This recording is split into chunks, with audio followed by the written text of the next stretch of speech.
Welcome to the LRC Speaker Series. I'm delighted that you found your way into G27 today. If you haven't heard yet, we had a sprinkler system leak in G25 about 3 weeks ago, which has made life in G25 very interesting. So we're still not officially approved to have big official events in there. So we had to be flexible and come in here today. So if this setup with the tables is not conducive, feel free to move them. Feel free to move your chairs. We are flexible in nature here. It is my honor and pleasure to introduce our speaker today. Patsy Lightbown is Distinguished Professor Emerita in Applied Linguistics from Concordia University in Montreal. Since the 1970s, her research has focused on the importance of time in second language learning and on the complementary roles of meaning-focused and language-focused activities, which is her talk today. She has studied the acquisition of French, English, and Spanish in classrooms in Canada and in the US. Her 2014 book, Focus on Content-Based Language Teaching, appears in an Oxford University Press series that she co-edits with Nina Spada, with whom she also co-authored the book How Languages Are Learned, which is an award-winning introduction to second language acquisition research for teachers. I've read it. The book is now in its 4th edition. Please help me welcome Patsy.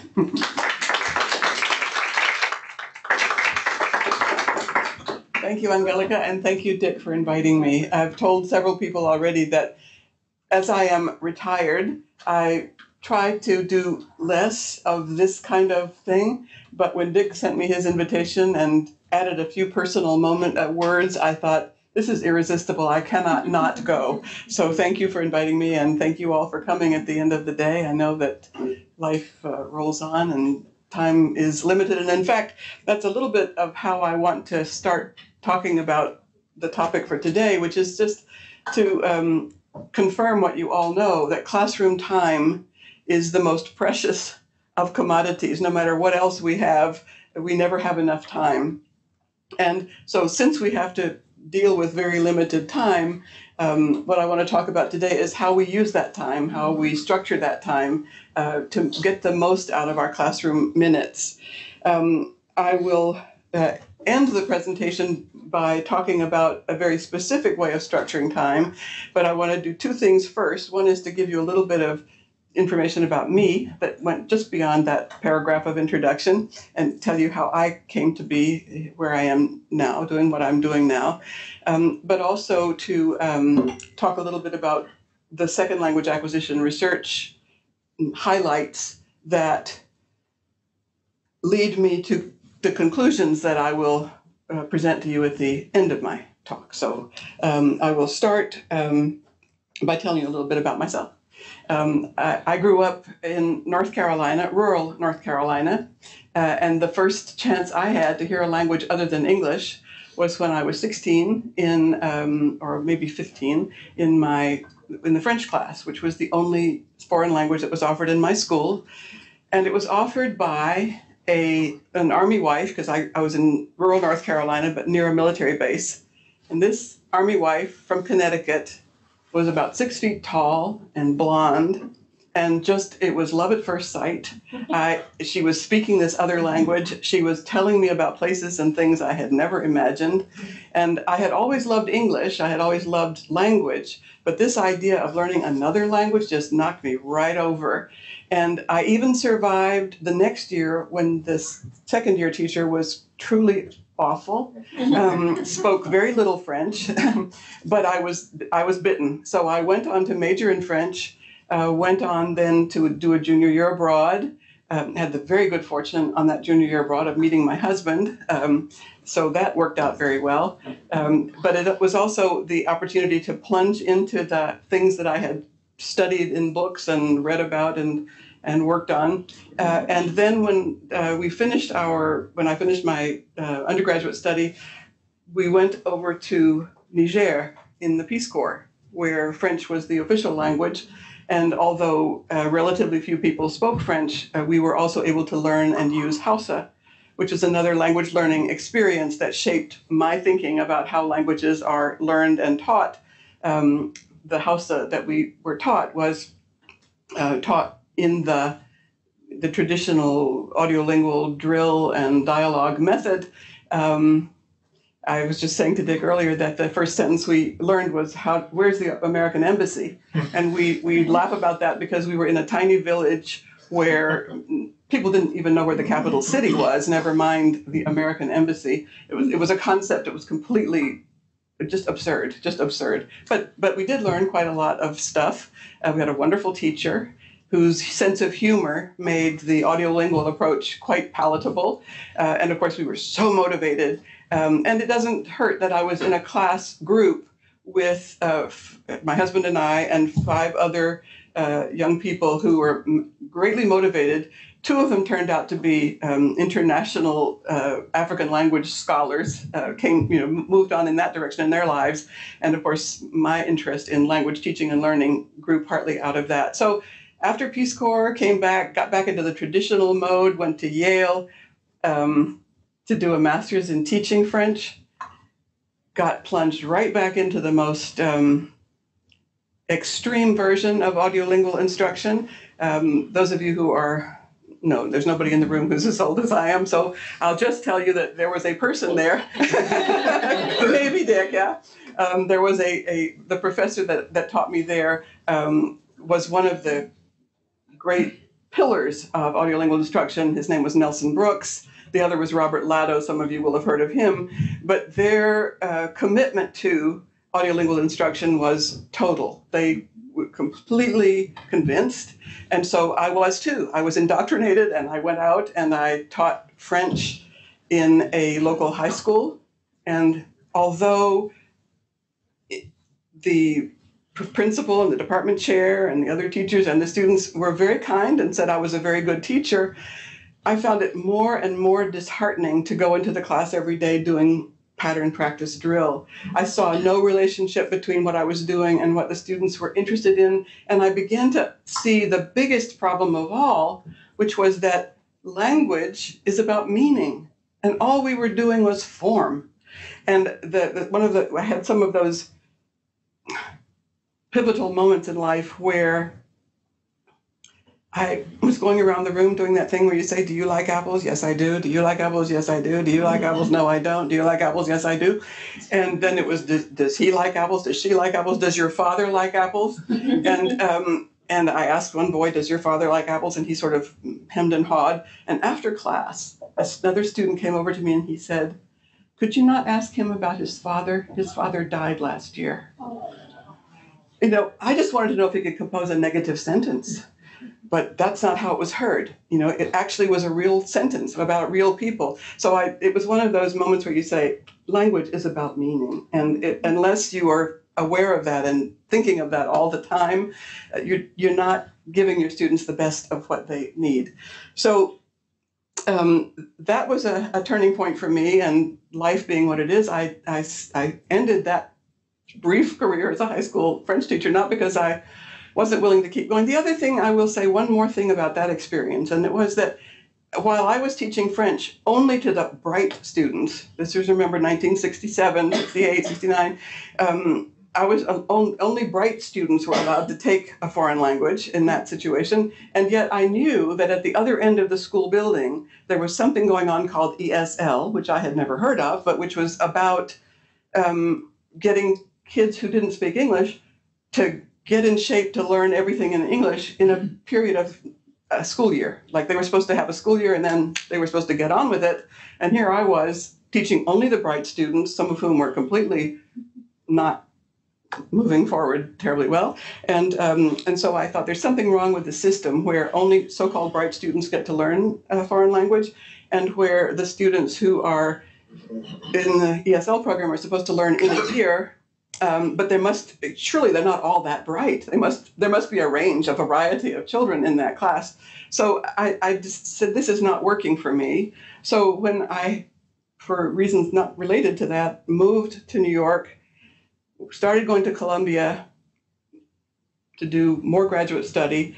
Actually, that's not quite right either. I didn't go to graduate study. I went and got a job at Columbia because my husband was the student at that point. But my job included a chance to take free courses. So the first course I took was a course in child development. And we had a series of visiting lecturers, and the first one that I heard, or the one that just, another case of love at first sight, was when Lois Bloom came to talk about child language development and began to talk about the relationship between language and meaning, form and meaning, and that when children learn to talk, they are learning to express meaning, and that it's that relationship that is of crucial importance to the child's development. And I thought, okay, this is something I can get my mind around. So then I started studying child language, and I started studying bilingual early childhood development. And then I went to Montreal so that I could gather data from my dissertation about early childhood bilingualism, and gathered the data, and just by coincidence was invited to offer us a course and got a job at Concordia University, where my students were teachers or prospective teachers of English in the French school system. And they thought that studying child bilingualism was interesting and all that, but not terribly useful to them. So I realized at that moment that I needed to know more about what language learning was like in the classroom. And basically, as they say, the rest is history. I kind of never left that focus. Classroom language learning, what's possible, what's ideal, what can we do that makes classroom language learning more effective than it has been in other contexts, and what are the elements that make a foreign language class or a second language class most effective. So over the years of my own experience, starting in the 1950s as a student, and then moving through my research and so forth, I came to a place where I felt that there were things we could say about second language acquisition research that would be useful to teachers.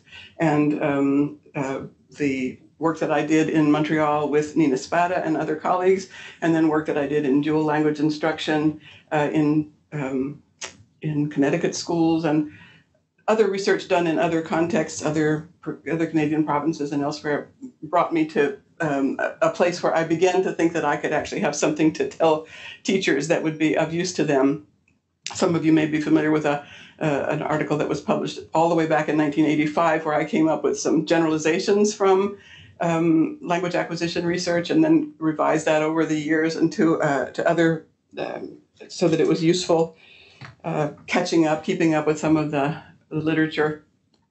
But today, I will talk about how that background in research in classroom language learning has brought me to some conclusions about how classroom time should be used to the greatest advantage of classroom learners. So I'll talk about putting form-focused instruction in its place, and I recognize that's a kind of cheeky double meaning, that I'm just trying to put it in its place, but I am also arguing that it has an important place, because it's not just form-focused teaching, it's also form-focused learning that we want to talk about in this session today.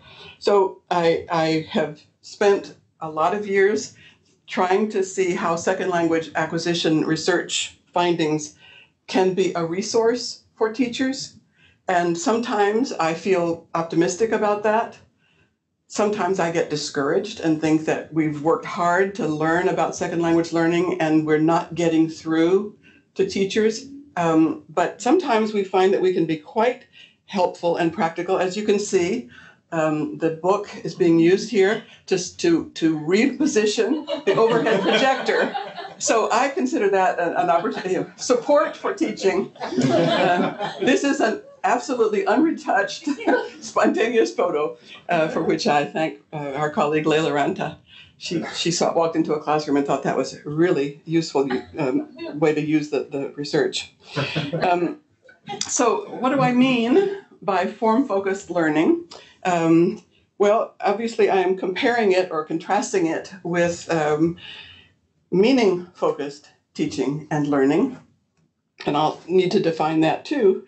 But what I mean by meaning-focused teaching and learning is circumstances where a learner is acquiring new knowledge, new information, or having an interesting conversation by focusing on the information rather than focusing on the language itself. The language is essentially transparent. So either it's understood or it's not understood, but the focus is not on the language itself, the focus is on the meaning. So learners' attention is on ideas, on information, and on affect. They are paying attention to what the person means, both in terms of specific content, but also how that person is responding to them and how they're responding to that person. So whether that's in conversation, in listening, or reading, this is all meaning-focused activity. A true-false exercise in a class can be an example of meaning-focused activity. Content-based instruction, which is an area that I have become much more involved in recent years. So like some of your foreign language across curriculum courses, this is an opportunity for learners or speakers who are developing fluency in a language to learn some important academic content through a language that they are still learning or that they haven't fully mastered. And of course, task-based or project-based instruction.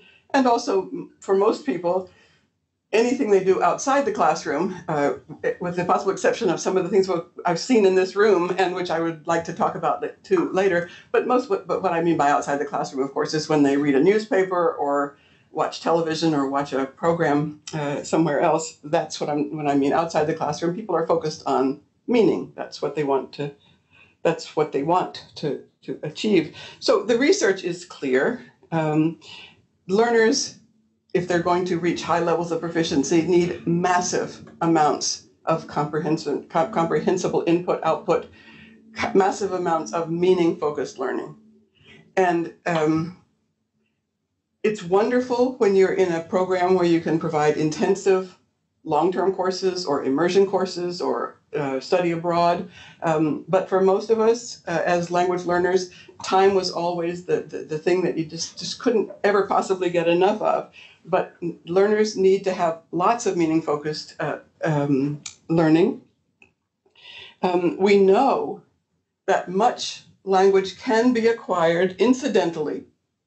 That is, when the focus is on meaning, if you get enough of that meaning-focused language, you will be able to acquire some features of the language. Certainly a lot of vocabulary is acquired that way. Not all the knowledge we have is explicit. Those of us who teach a language that we have known since we were very young are very aware that when our students ask us why something works this way or that way, we say, I don't know, it's just like that.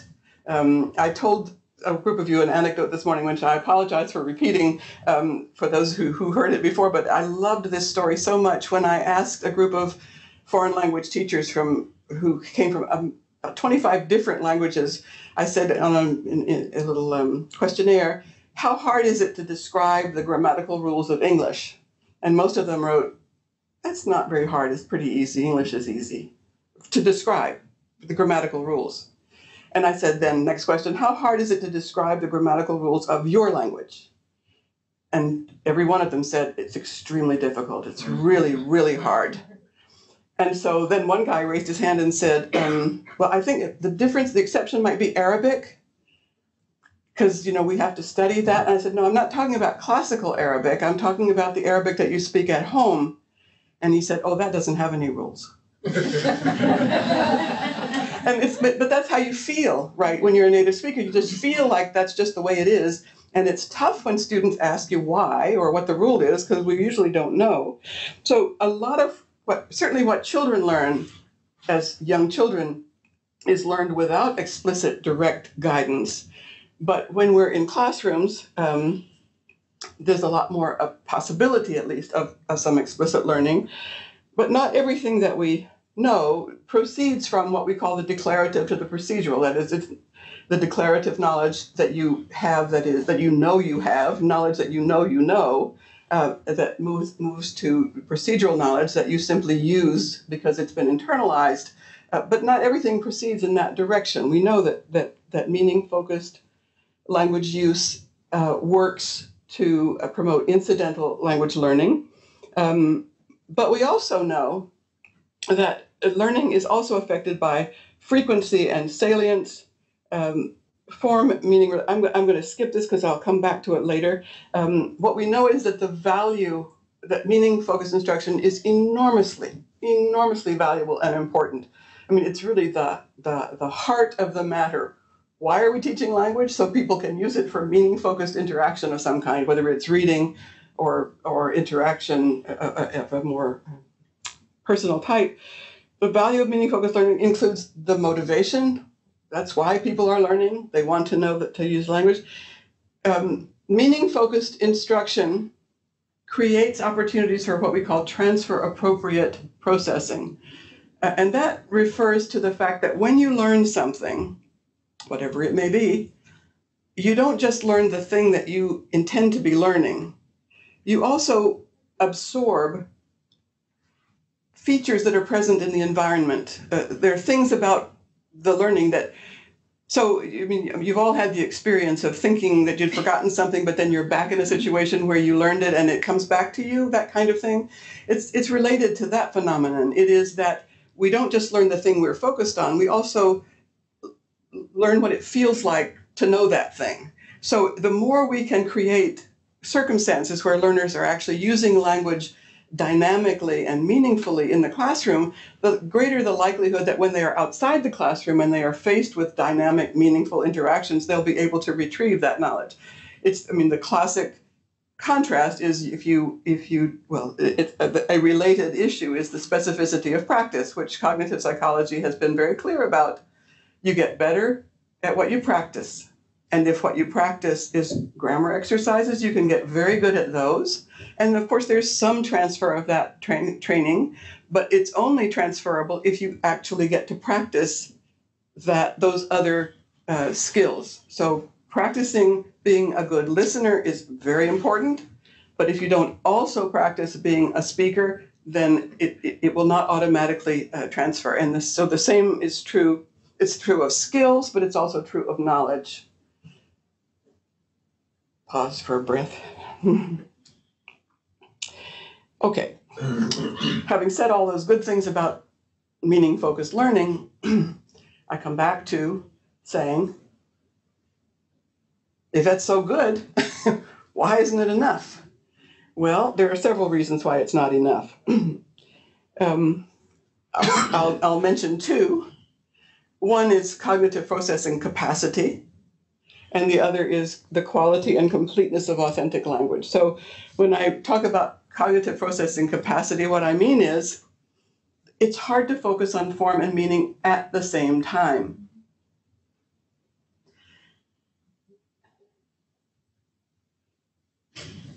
Meaning always predominates.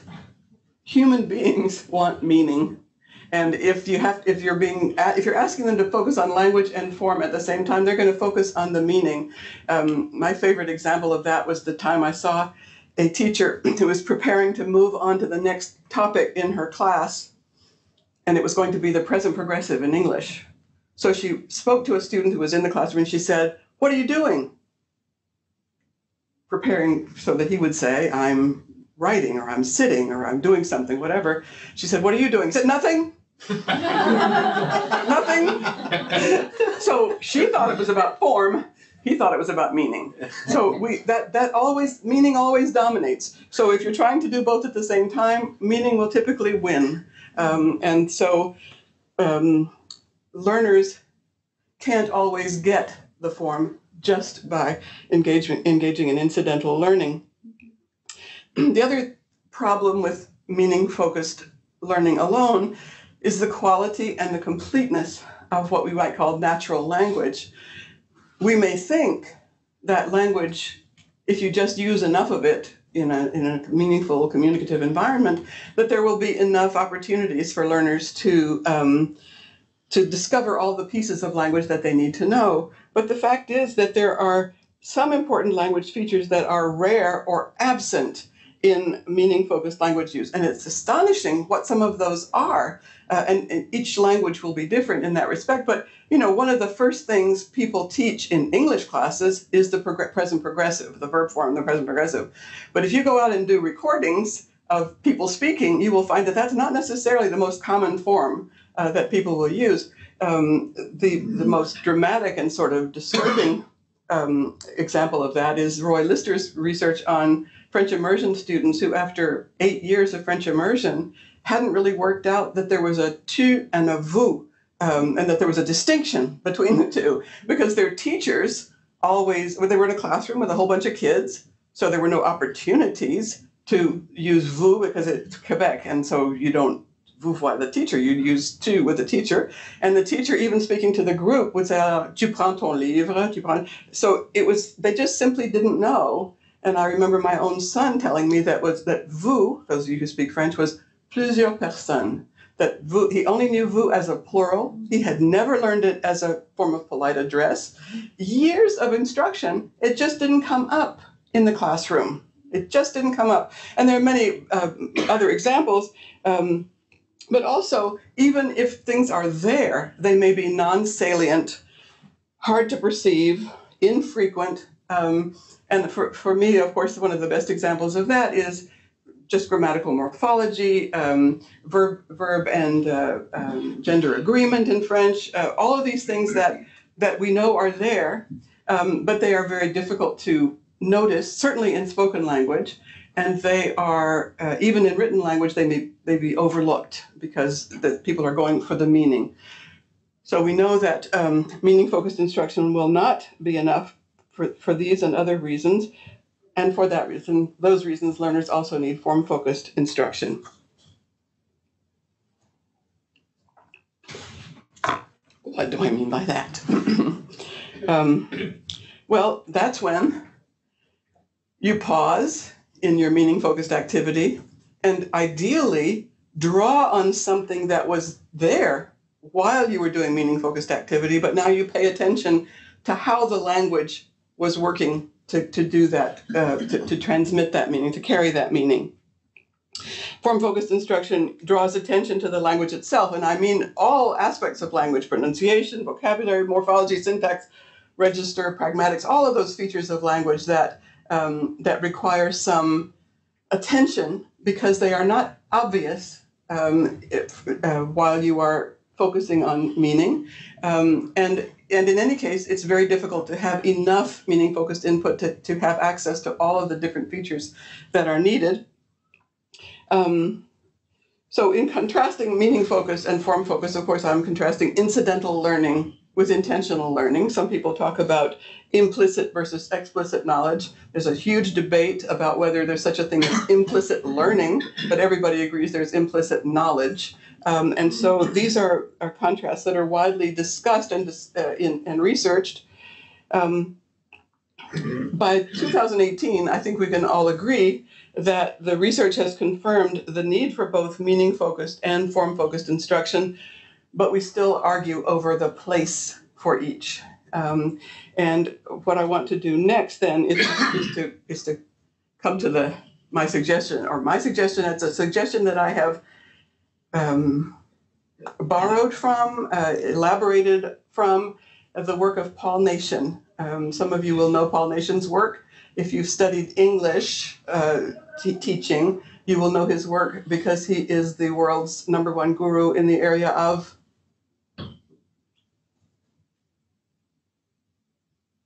good. You don't know, so I can tell you. I was afraid you'd say, "Oh yeah, we read that last year." No, his work has been in the area of vocabulary. He's in New Zealand, and he is a New Zealander. He is a very prolific writer and researcher, also a wonderful communicator and teacher trainer. And his work includes many facets. But one of the contributions that he's made that I have found immensely useful, and I will shift to that now, is the idea he had of that language teaching has 4 essential strands. So when you're teaching a course or writing a curriculum or planning a lesson, there are 4 things that you want to look for to make sure that all are present. So the first one is meaning-focused input. All of you have heard about Steve Krashen, I'm sure. Even if you haven't heard of Paul Nation, I know you've heard of Steve Krashen. Everybody's heard of Steve Krashen. So he was the person all the way back in the 70s who said the most important thing for language acquisition to take place is that people should be exposed to comprehensible input that is just a little bit challenging, that where they understand, but they don't quite understand every single bit, so they have to work a little bit at it. This is very much like Krashen's idea of comprehensible input. So if you've ever thought much about that, it's meaning-focused input where the main goal is understanding content that is interesting, important, and appropriate. And I emphasize the latter because I find that sometimes the content that's offered to especially adult language learners is lacking in appropriateness because it doesn't recognize the cognitive social maturity of the learner. That's a point that, anyway, interesting, important, and appropriate. It includes listening and reading. It isn't just one or the other. And this is, Nation emphasizes that it should include mostly what he calls mostly known structures. And if you dig down into the detail of what he means by mostly, it turns out, you may be aware that if you give a person a text to read and they know 80% of the words in that text, they will have a great deal of difficulty understanding that text. 80% is nowhere near enough for guessing the meaning of the unknown words. You can get the general idea of it, but you can't, there's a lot you can't get. Nation argues that in order to read a text and guess the meanings of the words you don't know, you need to know 98% of the words in that text. And there's research evidence to back that up. So a little bit of new language, but meaning-focused input should be primarily language that is already known, and then there's some new language that is available to be learned. So that would include stories and songs and listening to the radio, also reading an academic textbook if you're at the right level to understand it. It could be watching TV or soap operas. Bill Van Patten's soap operas are the best. Gosh, I know I don't have time, so I won't. Well, I will anyway. I'll tell you anyway. My favorite anecdote about Bill Van Patten's soap operas is the time that we were traveling in Australia with our 15-year-old son, who had been begging to go to Australia for years, but who at 15 was bored, except when we went to a hotel in Cairns and we were trying to clean up this and that and the other thing, and my kid is sitting like this, and what is he watching on TV? He's watching. I realize he's watching Destinos. He's watching Bill Van Patten's Spanish soap operas, totally mesmerized. The kid, he speaks French already, so he can get enough of it to really be taken in. He sat there and watched that thing for an hour. So soap operas, what we call extensive reading, where you, and again, we are so fortunate for English learners to have this massive library of graded readers, unbelievable resource.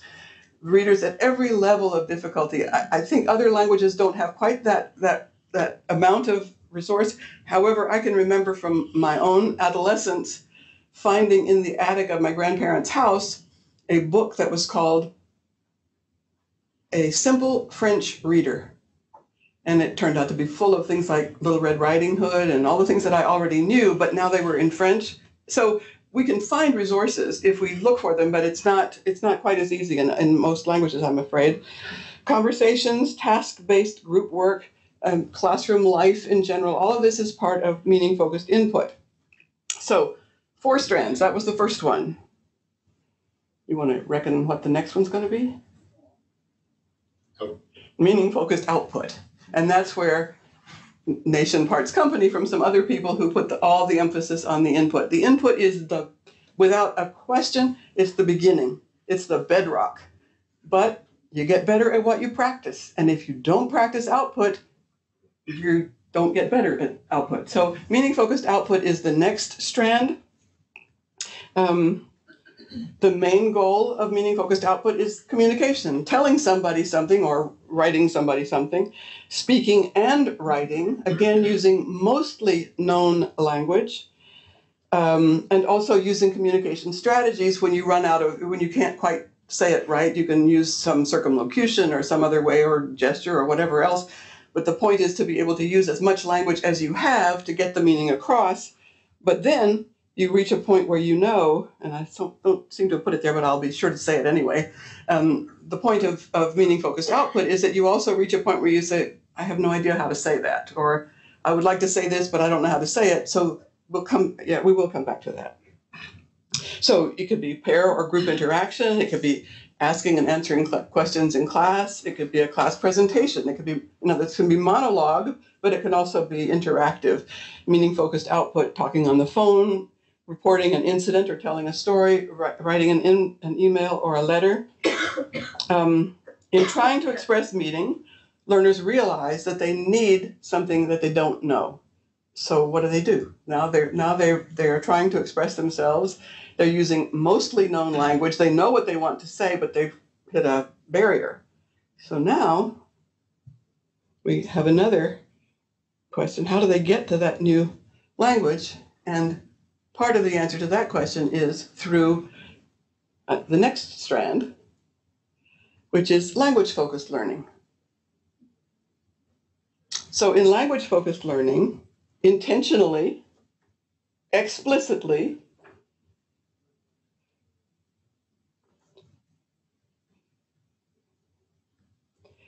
you can learn some new language. You pay attention to the language deliberately and intentionally. Effortful processing, that's one of my favorite expressions. I hope it's clear what it means, but I'll explain it. There's a wonderful series of studies that have as their title, desirable difficulties. It has to do with getting learners to do things that are hard. And it's the effort to do them that contributes to the longer term mastery. So effortful processing, spaced, repeated focus on language features, that's something that's been around for many, many decades. Certainly Pimsleur was one of the early geniuses of talking about spacing and the importance of spacing. And because the evidence from all sorts of cognitive research is that you retain something much better if you have multiple encounters with it spaced over time than if you learn it all at one time in an intensive, repeated way. So the focus that you on language that you want to bring to a group is something that is within their developmental ability. Because if you start teaching them things in this strand that are way beyond where they are now, those things may be retained at some meta-linguistic level, but they will not meet the most important criterion for language-focused learning, which is that the language features that are focused on in language-focused learning strand should be features that are going to come up again in the meaning-focused strands. So I sometimes despair when I go into French immersion classes and see the children working on the plus que parfait or even the passé simple, which is wonderful. That's great if they learn the passé simple. If they're then going to read the fables or something where they will actually see that archaic verb form being used in a story, that's great. That's good. But if they learn it just for its own sake, then it's not honoring the requirement of language-focused learning that it should be focused on features of language that will then be used in the meaning-focused activities. Remember, you get better at what you practice. So language-focused learning includes, but is not limited to, meta-linguistic explanation, where you actually explain a grammar rule or a pattern. Structured input processing of the kind that you've undoubtedly heard about from Bill Van Patten's work and from Manfred Pieneman's work also. Enhanced input, another approach, which is to give learners a text where the language features that you want them to pay attention to are highlighted in some way, whether they're written in a different font or in a different color, where you draw their attention while while they're primarily focused on language, focused on meaning, but there's a way for them to grasp something that otherwise would just slip away from them. So those language features that are non-salient or infrequent can be highlighted in some way in the text. Intensive reading, where instead of reading just to get the general idea, you read to understand exactly how the language is making the meaning. Things like closed text and guided reading, pronunciation practice, vocabulary cards and notebooks. I love saying that because I love reminding people that there are so-called old-fashioned techniques that are of enormous value if they are used within the context of a complete language program. Vocabulary cards and dictation or dictogloss. Dictogloss, is that something you're all familiar with? And I get one nod. Do you know what a dictogloss is? I won't put you on the spot. A dictogloss is like a dictation, except that instead of reading it slowly so that the students can write it as they go, you read it fast. So the students can't possibly write it down, but they can take a couple of notes, and then, preferably in pairs, you ask them to reconstruct the text. So it becomes a language-focused activity where they have to figure out exactly how the language worked to say all those things that you just read. Feedback on error is another important part of language-focused learning. So, 4 strands. Meaning-focused input, meaning-focused output, language-focused learning. What else? Is that it? I did say 4, didn't I? What's left? Form-focused instruction? That's language-focused instruction, and of course I skipped over that slide so fast.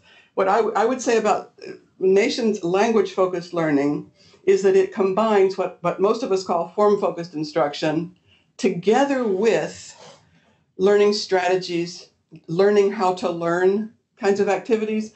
So language-focused learning really is form-focused. That's really what it is. But it's a little bit broader than that because it also includes this element of learning to learn. So what else? You understand what people are saying, most of what they say. You can say most of what you want to say, and if the activity is targeted correctly. You've studied some of the features of the language itself. Yeah. It's what, okay, this is the reveal. Fluency development. Yeah, it really is using the language, fluency development. Now, the word fluency has really got distorted in this world. So let me be sure that you understand what I mean by fluency. I do not mean it to be in contrast to accuracy. I hear that too often, and that's not what I mean. You can use it that way if you want to, but that's a different issue. That's a different contrast. The contrast here is fluency development so that you can automatize, so that you can develop automatic access to language that you have used and practiced. So fluency development is the subclass of learning that deals only with improving performance on a task that can already be performed successfully or with some help. So the more you practice, the more it becomes automatic. And in a foreign language classroom, what we hope for is that people will be developing fluency and accuracy together. So getting better at what you can already do with effort or assistance, doing something faster and more automatically. So fluency means automatic use. And the other thing that you may not, two important facts about fluency development. One, fluency development is meaning-focused activity. So pattern practice drills are not meaning-focused activity. They are not fluency development. They are language-focused learning. I think pattern practice drills have an important role to play. I think there's a really good reason for using them as language-focused, but that's not what we're talking about here. Fluency development is a meaning-based strand, and it's repeatedly using language that you've already acquired, but using it under circumstances that require you to perform better and faster. And this is the other thing that you may not have immediately understood, or that many people would not expect, and that is that fluency doesn't just refer to speaking. Fluency refers to everything: listening, reading, speaking, writing, developing the ability to access language automatically in all four of those areas. So how do you get fluency development? Well, you do the same thing over and over again sometimes, but you do it in ways that allow you to do something meaningfully. So reading texts where you already know all the words, so you can just read for the pleasure of reading, and you get to read and read. That's why, again, I go back to those graded readers, and finding material that students can read that gives them new information, but which gives them new information in words that they already know, or text structures that they already know. 10-minute writing, getting students to write something in a time-limited period instead of just taking forever to do something. Just write this idea down and give them a limited time period. Sometimes you can do that. Write this in 10 minutes, read it, discuss it. Now write it again, but write it in 5 minutes. Similarly, 4-3-2 speaking. Tell a story or tell a piece of information to somebody that's next to you.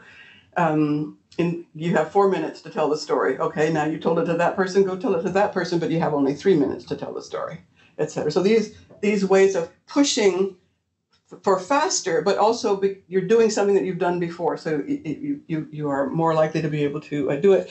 Timed listening. And when I wrote that yesterday, I was looking at that and I thought, now, what's an example of timed listening? And I think Lisa gave me an example of timed listening today. Can you quickly say what that timed listening? Wonderful, because my teacher was here. Oh, what? So when I was studying Japanese, we had these eavesdropping exercises where teachers would come in and give, speak at normal speed, and then we had to fill in. I think we had questions we had to answer. Right. So instead of having special English or special Japanese, it was language that was presented at the speed of normal language, and you had you needed to be able to grasp it as it went by quickly. So in some cases it might be something that you heard once or twice or 3 times, but it was something where you had to really focus and accept the fact that you could not get every word, but that it's in that sense it's a little bit like the dictogloss, but it's for comprehension. Performances where you repeat things, debates where you have to take a position. So 4 strands in language teaching. According to Nation, all 4 strands should be available to students in equal amounts and with equal importance from the beginning. That's kind of hard to swallow. There are lots of people look at that and they say, okay, I get the idea about the 4 strands, but equal from the beginning? How can you do that? But if you think about it, there really are ways to do it from the beginning. Maybe we'll talk a little bit more about that in a moment, because I have absolutely no idea how long I've been talking. So I'm going to talk for just a few more minutes, and then I hope that you will have lots of questions, because that's always the best part of any presentation. So what are the questions that we still have to answer? Well, the reality is that we don't have absolute proof that this idea of having all 4 strands available equally is the magic. I mean, it's a hypothesis. The 4 strands in equal measure from the beginning. For me, it's a very plausible hypothesis, and it is very compatible with what we know about language acquisition, both in the outside world and in the classroom. But the research that we would need to show how that would be operationalized, it remains to be done. It's also important, and I'm sure this is a question that was in your minds as I was going on about this, is how does the overall learning context and the learner's proficiency shape the classroom instruction with regard to the 4 strands? If you are teaching ESL to a group of students who are working in an English environment, but they're coming to you 2 hours a week to improve their English, because then they have to go back to the office or the hospital or the hotel or wherever they're working, then you may feel, and with justification, that what you need to do in your class is all about language-focused learning. And I would even be fine with that myself if you knew that the language-focused learning you were doing in your classroom was related to what the students are trying to do in the world outside.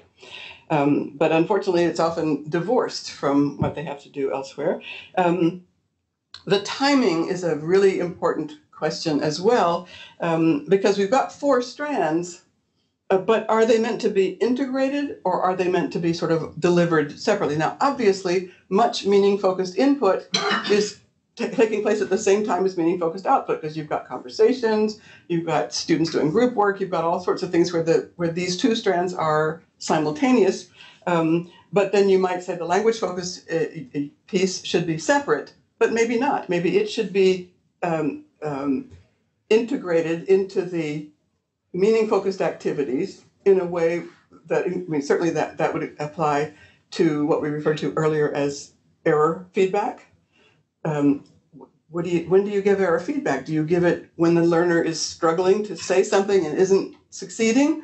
Or do you politely let it go during the class, and then after class you come back and you say, okay, well, here's the problem you were having and let's talk about it now? It's a good case to be made for both.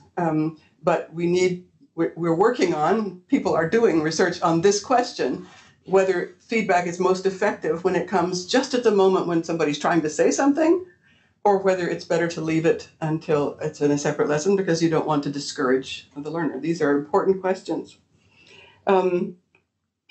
It's also the case that there are language features that I have argued that there are language features that students will not learn unless they are explicitly taught, but we don't really know what they all are. We know that there are some things that seem to be very easily acquired just through meaningful interaction, and we know some things that don't seem to be acquired that way. We know some things that can't be acquired that way.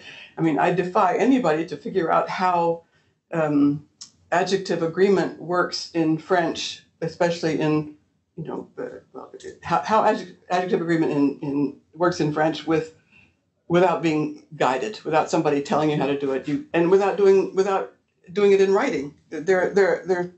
German is another example where to simply figure out what the rules of German morphology are without some guidance, it just seems to me preposterous. You have to understand something about the patterns, and somebody has to guide you. But we need to be better able to identify those things that will be acquired eventually if we just give them enough meaning-focused opportunities, and those things which they will never acquire unless they are guided. And we haven't got a good enough grasp of that. So my title was something about putting form-focused instruction in its place. And my belief is that form-focused instruction is an absolutely crucial part of language teaching in support of meaning-focused instruction and learning. That's its place, in support of meaning-focused activity. So that is enough of me talking, and I would be very pleased to have discussion and questions, and I have no idea what time it is. It could be 20 minutes or 5:34. So. Well, thank you for your patience, and that was a lot of talking. I don't talk so much anymore now that I've retired.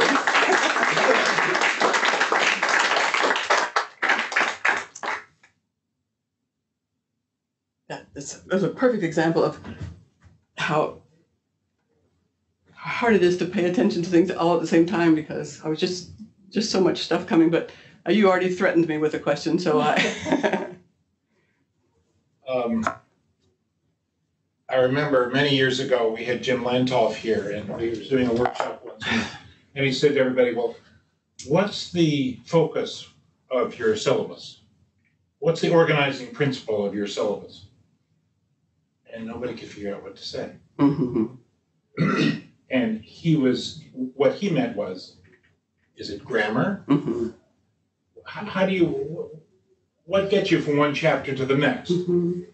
Is it the past, and then the progressive, and then the perfect? Mm-hmm. What's the organizing principle there? Or is it grammar, or is it something else? Is it, a notional functional syllabus or a content-based syllabus or other things. That's sort of what he was heading at. And you're suggesting that the two need to be interlinked, but the question remains, which should you start from?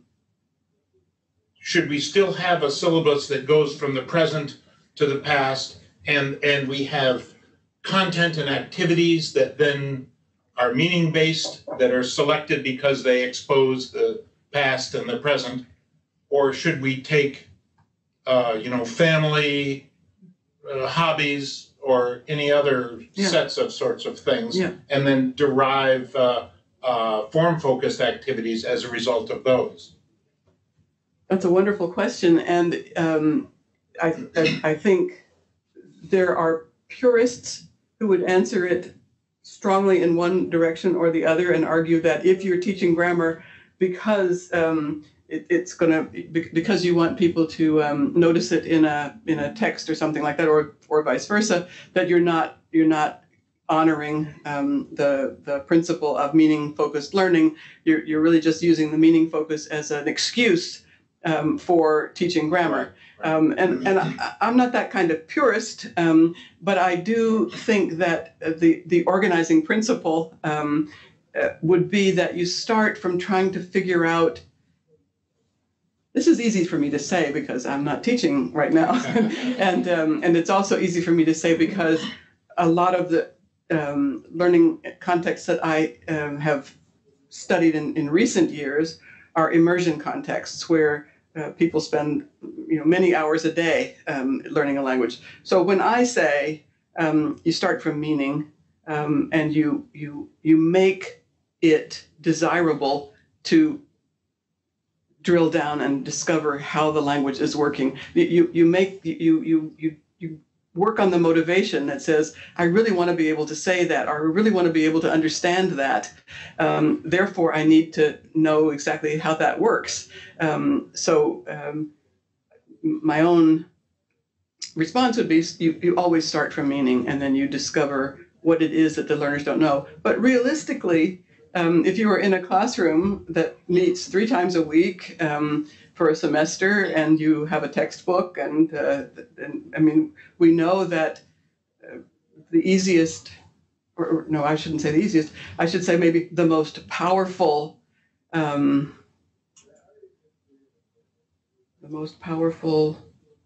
tool in language teaching is the textbook. People, unfortunately, we are often driven by, guided by, constrained by the textbook, and realistically, it is extremely difficult for teachers to create programs that do not simply follow the chapter. Then this happens to be the thing that's being discussed. But all I could say in that situation is take the textbook, look at what is being focused on in that chapter, and then ask yourself, can I expand it or elaborate it or actually teach it in ways that honor the 4 strands?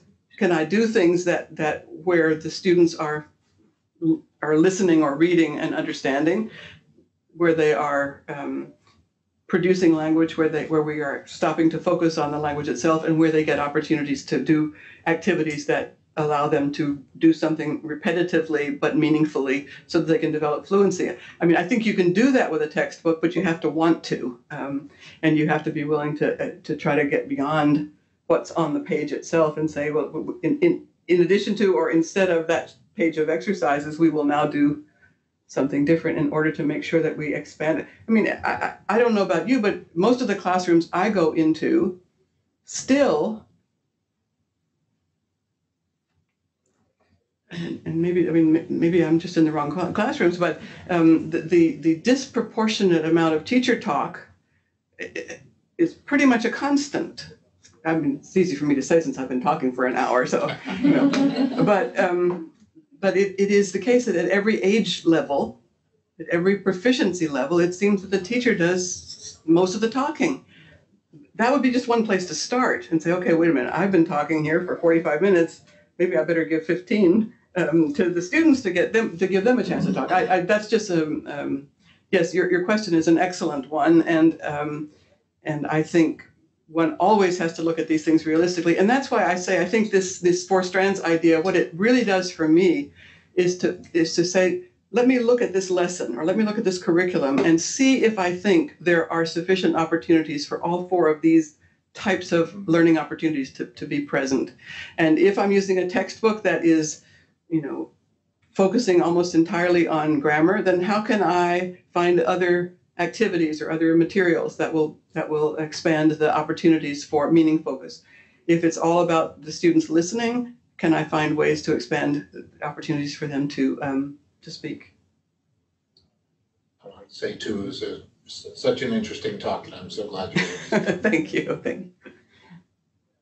Thank you so much, but I right away I found some risk. If you let students, we focus on all the four strands, and we try to see, equalize all the four strands, and students for some level, I'm not talking about the beginning introductory level, the intermediate or higher intermediate level students, they can focus on meaning and using their lower level form to express. If they cannot elevate their proficiency levels, and that is my risk. I have to how to make them say effort to for learning. Yes, you've put your finger on exactly what's wrong with thinking that meaning focused instruction is enough by itself. There has to be the other element, and that because you're right.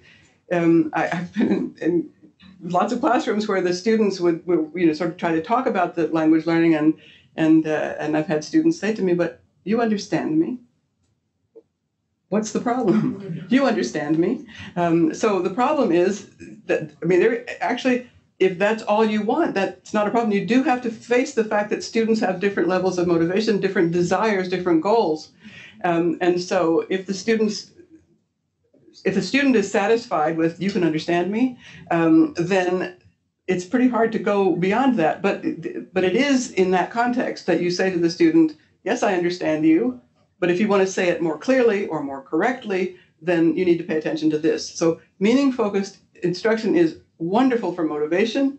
It's wonderful for providing rich input and opportunities for output, but it does not suffice. It needs to be guided by language-focused learning.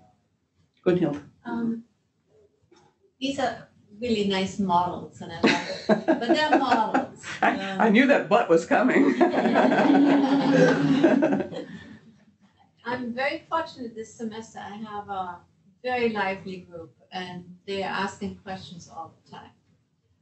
And I was thinking while I listened, the whole idea of form-focused assumes that everybody's at the same place, but they are of course not. So what is teachable to one student is really not, or is meaningless to another one.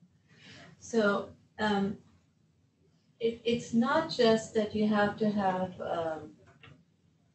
a certain integration of these strands, but you also have to have flexibility of adjusting it according to where your students are. I mean, it's a great model. I like it. But do you think that's different from using the textbook and saying we're now on chapter 3, so everybody's going to do what's in chapter 3? Is that really different? Actually, ideally it would be, but I'm just asking the question. Well, first of all, if you think that the textbook is sort of a non plus ultra, I'm not so sure. I think you always have to enrich and supplement through what the students bring to the class as well, not just rely on the textbook. But I'm just getting at the fact that the variability of our learners is so immense. And I think we have to put a lot of attention to where they are at the time. So I completely agree. It seems a little static to me. Well, but it isn't, and I mean it needn't be. And I think that you're absolutely right. Of course, students are at different levels, but they are at different levels whatever kind of teaching approach we're using. And one of the benefits of the four strands, I find, is that what it allows the focus to be primarily on meaningful activities. It keeps the focus there. It emphasizes the importance of having students produce language, including fluency development, which I think is greatly missing. When I say fluency development, again, I go back to say this is meaning-focused activity, not drill. Fluency is about meaning and saying things that are easy to say and saying them again and again and saying them better and faster over time. So, but I think keeping the emphasis on meaning and paying attention to whether meaning-focused input, output, and fluency development are all present in addition to the language-focused learning, inevitably some students will be at one place and others will be at another place. Nobody learns anything on the first time it's taught. That's another useful adage from learning psychology. There's no one trial learning. And so today, this student isn't ready to learn this thing. That's why we have spaced and repetitive instruction. So, and that's one of the big problems also with textbooks, that they don't always recycle material in the way that they should. They teach something once and then they go on to the next thing instead of recycling it. I mean, I know there's certainly been improvement in that, but it's still a problem.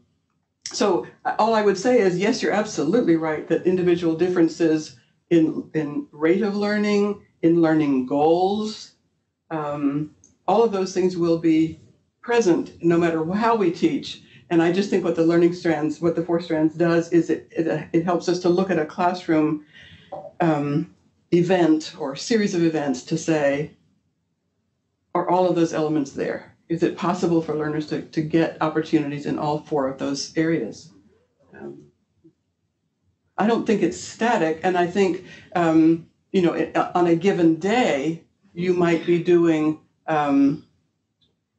depending on the developmental level of the learners, you might be doing a whole lot of language-focused learning because you are about to prepare them to do something else that they're going to do for the next 3 days. It's going to be a whole lot of meaning-focused activity, but it's to make sure that overall there's a balance among these strands.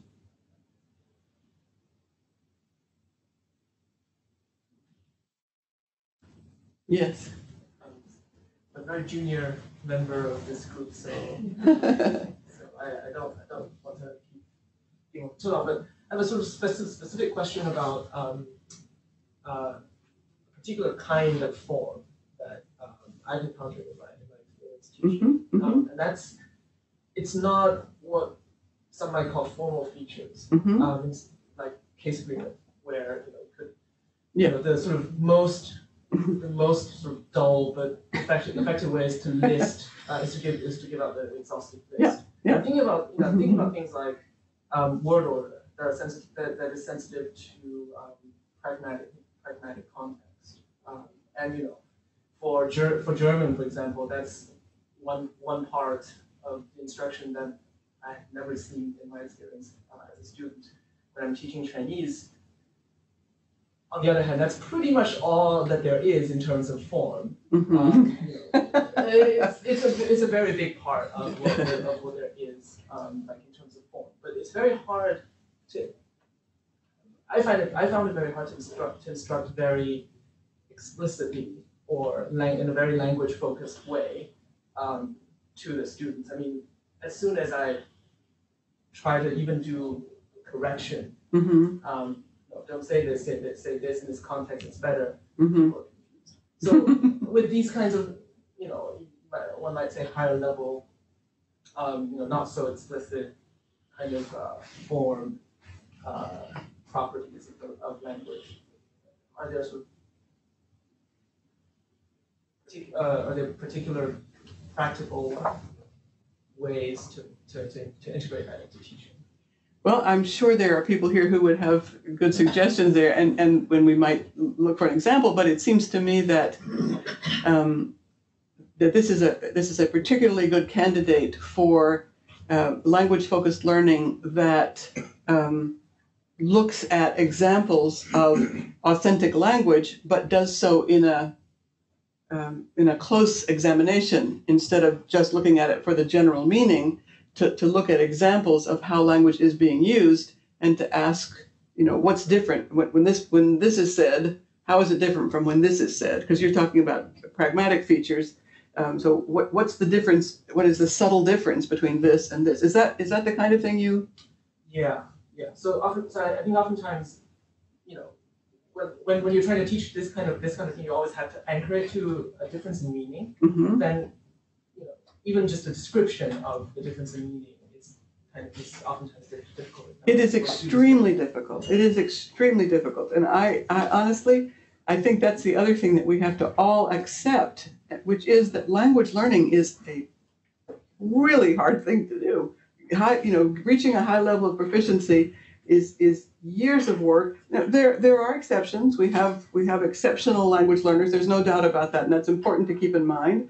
It's also important to keep in mind, as Steve Krashen used to love to say, that most of us went into language learning because we loved that stuff. And I count myself among them. I always loved grammar. That was great for me. I found out my students didn't all love it as much as I did. So we have to accept that language learning to a high level of proficiency is extremely difficult. Not everybody will get there. Not everybody has that as a goal. Some of the things that we have done in the name of perfection over the years have been shockingly wrong. Some of the pronunciation activities that have gone into some language teaching were just, looking back, it just gives you goosebumps, because we know perfectly well that it's not all about perfect articulation. It's about comprehensibility and being able to make yourself understood, not to be able to pronounce something perfectly. But those are things that we learn from experience. But language learning is extremely difficult, and there will be things that we can't teach. There will be things that learners can't learn until they have had thousands of hours of exposure. But we can help on some things that are difficult, but which are describable or exemplifiable. And we can say, you're doing this, but if you really want to make it clearer, or if you really want to make it feel a little bit different, then you should do it this way. And maybe that one time they'll understand and they'll do it that way. But it takes many repetitions. It's just absolutely the case that language learning takes many, many, many repetitions and many thousands of hours of practice of all kinds. Listening, reading, speaking, thinking. Well, if I could add on to that, I think that perhaps your point ties into the fact that you have to go beyond the sentential level. Especially if you're talking about word order, so you get into the issue of information flow, and also about what the speaker wishes to communicate. And so it's not, it's the interrelationship between thoughts that's also going to be important in what you wish to highlight. And you can vary your meaning, you can nuance your meaning by changing your word order, but you have to understand it in relationship to other things. So that is something that can be done on this at the beginning level and then progresses in complexity. But if you're only looking at word order in isolated sentences, you're not going to get there.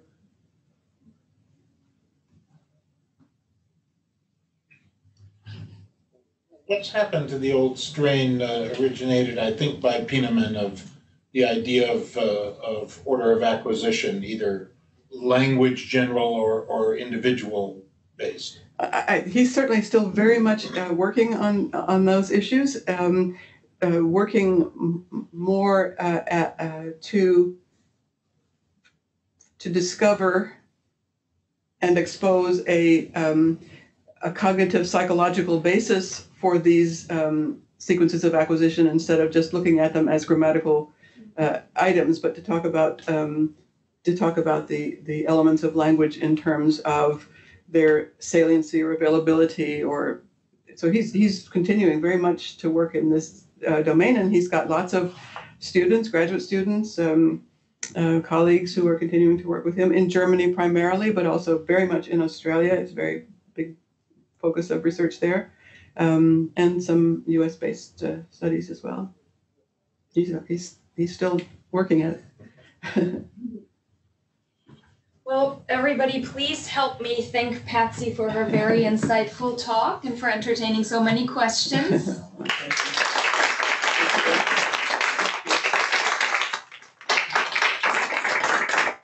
So we'd like to continue our conversation. There is more food to eat, more drinks to be drunk. And Patsy will stick around if you have any more questions or would like to continue the conversation. So thank you all for coming. We hope we will see you in November for our next talk. Information about that is will be sent out and is already on the website. If you are not on our email list, do let me know and we'll be happy to have you. So thank you very much for coming and we'll see you in November. And thank you, Patsy. Thank you very much. Thank you. I enjoyed it.